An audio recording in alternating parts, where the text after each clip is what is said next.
So telling your story, we really want to get into a little bit into reporting, although that could be a week-long training really. But a couple of different scenarios I want to cover. The first is like reporting to management, and obviously it should be relevant. And by relevant, I think we want to really start to think about your desired outcomes and why. If you're reporting on marketing initiatives, then there should be specific defined objectives there. Even when you talk about the site, you want to really think about the goals of the site because you already went through that process to define all of those.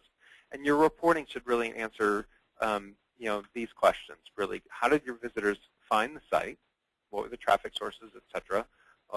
How long were they on the site? How engaged were they? What did they interact with?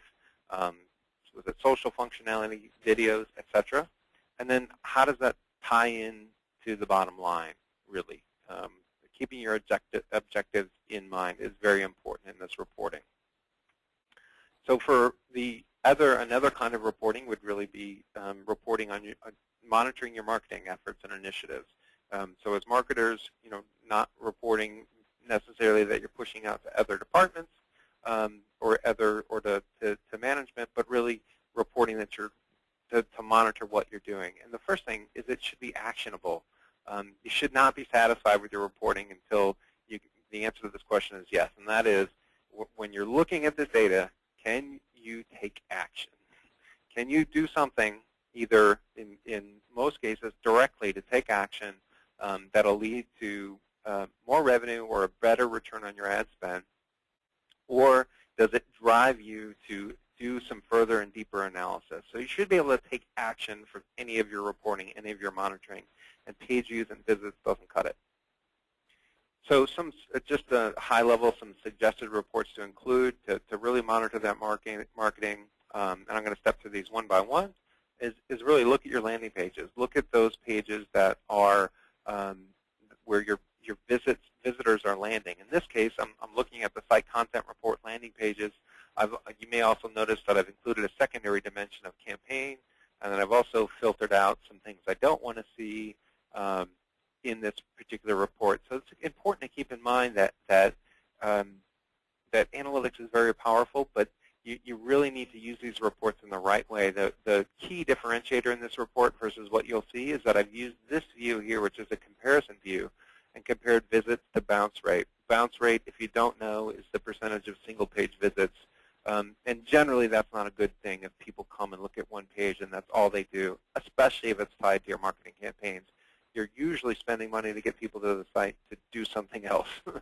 And again, green is good, red is bad. So you may want to look at a report like this, and then something that's very red may drive you to dig further into that page, and maybe there's a keyword that's mismatched, or you may want to think about doing a content experiment to try something else to get people to convert.